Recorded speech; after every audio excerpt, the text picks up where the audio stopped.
Good morning, everyone. I am Norisa Cornetes, and this morning we will be talking about the Republic Act number 8190, or also known as the Localization Law.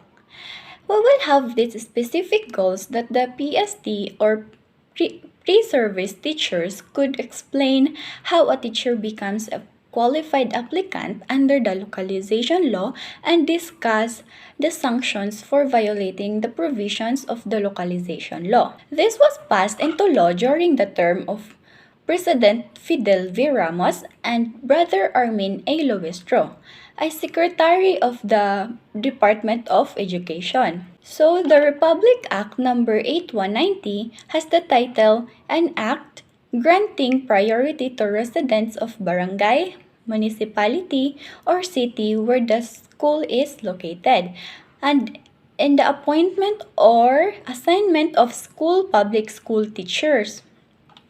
This law provides that in the appointment or assignment of teachers to public schools and other learning centers with vacant teaching positions, the priority shall be given to the bona fide resident of the barangay, municipality, city, or province where the school is located, and in no particular order, provided that the teacher possess all the qualifications for the position as required by law and by the DepEd orders.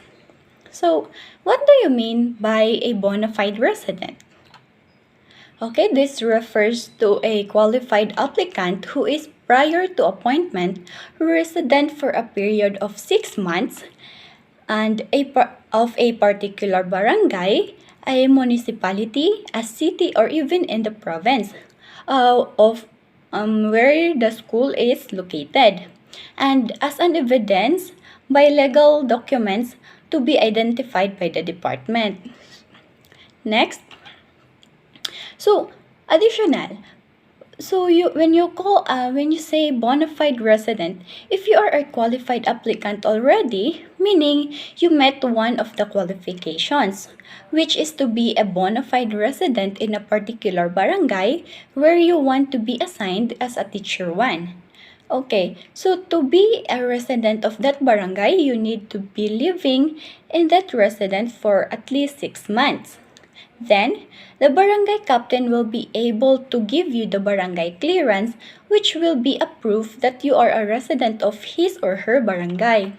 All interested applicants in DepEd teaching positions must submit their application letter and essential documents, including the proof of residence or a proof of residency.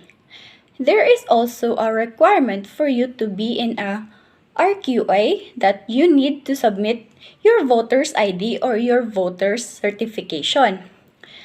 And because that is a strong evidence that you are a bona fide resident.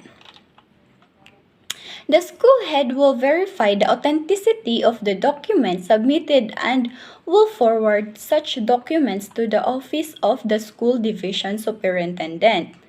So in general, this Republic Act or law is applicable to all public school teachers, especially those who are still applying for the position for teacher 1.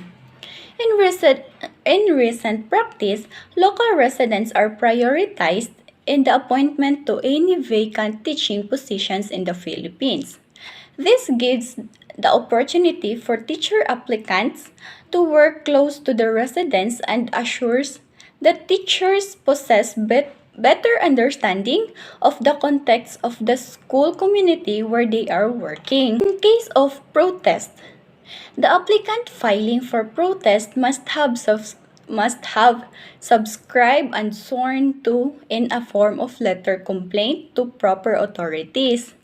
Government agencies assigned to address the protest shall act upon it accordingly. Any person found guilty of the provisions of RA or Republic Act 8190 shall be charged administratively pursuant to RA 6713, or this shall be called as the Code of Conduct and Ethical Standards for Public Officials and Employees, and some other relevant laws.